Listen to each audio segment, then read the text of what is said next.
दोस्तों, दुनिया से सबसे बुद्धिमान और सर्वश्रेष्ठ वैज्ञानिक अल्बर्ट आइंस्टाइन को शायद ही कोई नहीं जानता हो। उन्होंने न सिर्फ विज्ञान के क्षेत्र में अपना अभूतपूर्व योगदान दिया है, बल्कि अपनी कई खोजों के माध्यम से कठिन चीज़ों को बेहतर आसान बना दिया है दोस्तों। और अपने सफल आविष्कारों में विज्ञान को एक नई दिशा भी दी है दोस्तों। अल्बर्ट आइंस्टाइन सर एक महान वैज्ञानिक होने के साथ साथ एक सफल भौतिक शास्त्री भी थे दोस्तों, जिन्होंने दुनिया में सबसे प्रसिद्धि द्रव्यमान और ऊर्जा का समीकरण सूत्र दिया था दोस्तों। शायद कोई ऐसा व्यक्ति होगा जो E=mc² का नाम नहीं सुना होगा। यहाँ पर रिक्शा ठेला चलाने वाले भी अल्बर्ट आइंस्टाइन का नाम सुनते ही वो बोलते हैं वही अल्बर्ट आइंस्टाइन जो E=mc² फॉर्मूला दिए थे। इसके अलावा उन्होंने 300 से भी ज़्यादा वैज्ञानिक शोध पत्रों का प्रकाशन किया है। वहीं उनके अभूतपूर्व योगदान के लिए उन्हें सर्वोच्च सम्मान नोबेल पुरस्कार से भी सम्मानित किया जा चुका है दोस्तों। अल्बर्ट आइंस्टाइन ने अपने जीवन में कई बार असफलताएं पाने के बावजूद भी हार नहीं मानी और निरंतर प्रयास करते रहे और सफलता हासिल कर लोगों के लिए एक मिसाल कायम की। दोस्तों, आज की इस वीडियो में हम लोग अल्बर्ट आइंस्टाइन सर के जीवनी के बारे में हम लोग जानने का प्रयास करेंगे दोस्तों। चलिए, वीडियो को स्टार्ट करने से पहले अगर आप इस चैनल पर नए हैं तो चैनल को जरूर सब्सक्राइब कर लीजिए। दोस्तों, अब हम लोग उनके जन्म और शिक्षा के बारे में जानकारी प्राप्त करते हैं। दुनिया के महान वैज्ञानिक अल्बर्ट आइंस्टाइन जर्मनी के अल्म शहर में एक यहूदी परिवार में 14 मार्च साल 1879 यानी कि 1879 को जन्मे थे दोस्तों।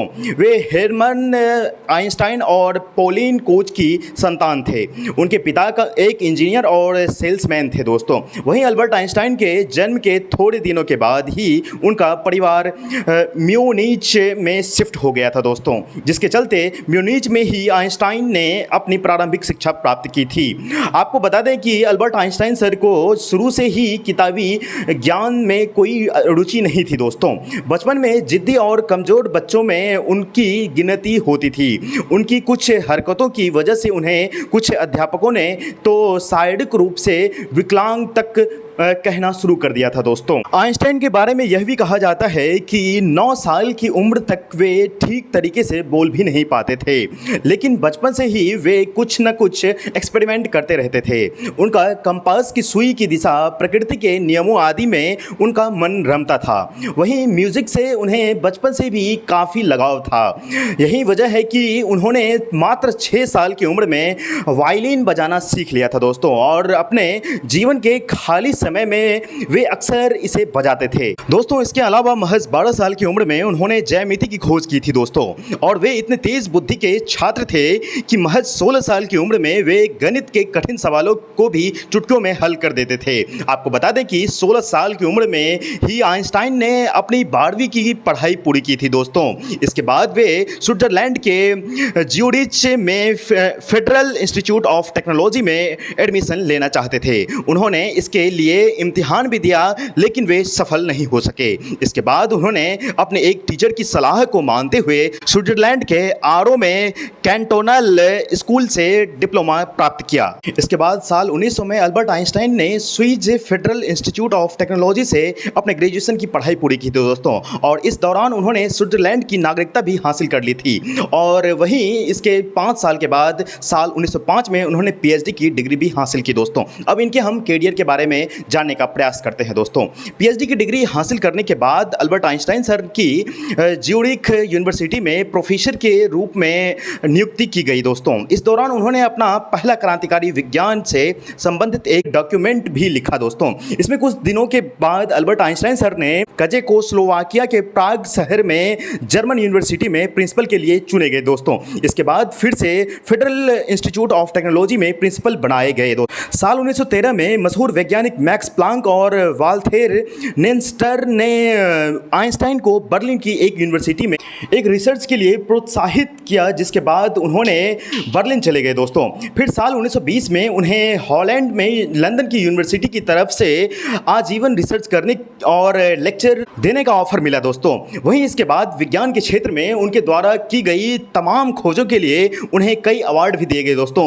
वहीं अब आइंस्टाइन ने California institute institute of technology से जुड़े उस समय उनका कैरियर एक नए मुकाम पर पहुंचा। इसके बाद उन्होंने अपने प्रयोगों से कई नए आविष्कार कर विज्ञान के क्षेत्रों में नई दिशा भी प्रदान की। दोस्तों अब हम लोग अल्बर्ट आइंस्टाइन सर के कुछ आविष्कार के बारे में जानने का प्रयास करते हैं। प्रकाश की क्वांटम थ्योरी में आइंस्टाइन ने ऊर्जा की छोटी थैली को फोटोन कहा था और इसकी तरंगों की खासियत बताई है। इसके साथ ही उन्होंने कुछ धातुओं के इलेक्ट्रॉन्स के उत्सर्जन और फोटो इलेक्ट्रिक इफेक्ट की रचना को समझाया है। दोस्तों वहीं इसी खोज के आधार पर टेलीविज़न की खोज की गई। दोस्तों E=mc² साल 1905 में अल्बर्ट आइंस्टाइन सर ने द्रव्यमान और ऊर्जा के बीच एक ऐसा फॉर्मूला बनाया जो कि पूरी दुनिया में प्रसिद्ध हुआ। दोस्तों जो आज हम लोग सभी जानते हैं E=mc²। दोस्तों इसके बाद उन्होंने एक पर एक खोज करते ही गए। रेफ्रिजरेटर की खोज आइंस्टाइन ने बेहद कम समय में रेफ्रिजरेटर की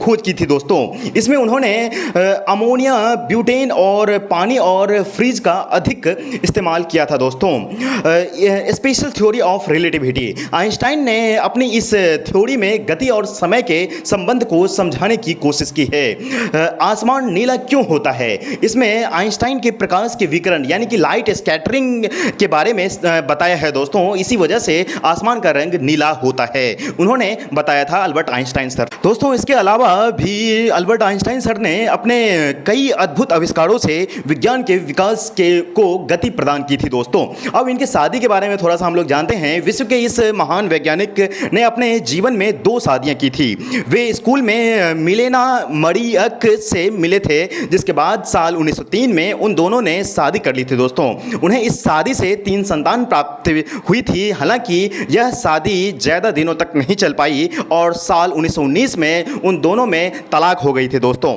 इसके बाद आइंस्टाइन ने एलिसा लोवेस से अपनी दूसरी शादी रचा ली। दोस्तों अब हम लोग बात करते हैं उनके पुरस्कार के बारे में। विज्ञान के क्षेत्र में उनके अभूतपूर्व योगदान देने और महान खोजों के लिए अल्बर्ट आइंस्टाइन सर को कई पुरस्कार से भी नवाजा गया है, जो हम आपको बताने के लिए जा रहे हैं आगे कुछ पॉइंट्स में।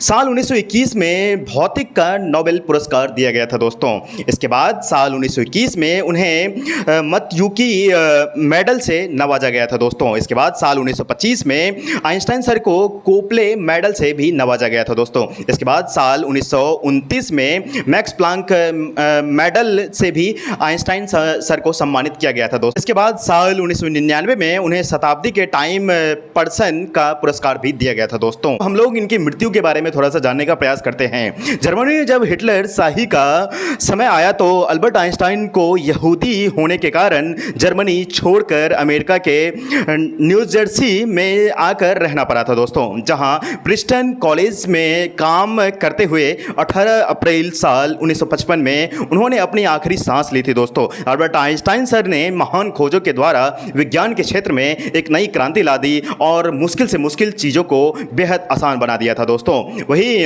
कई बार हार जाने के बाद भी वे रुके नहीं और अपने प्रयासों को एक अच्छा मुकाम देते रहे। दिन दुनिया के सामने आकर खुद को साबित किया। दोस्तों और दुनिया के सामने एक मिसाल पेश की। अल्बर्ट आइंस्टाइन सर के कुछ विचार के बारे में हम यहाँ पर आपको बताने के लिए जा रहे हैं। 2 चीज़ें अनंत है, ब्रह्मांड और मनुष्य की मूर्खता।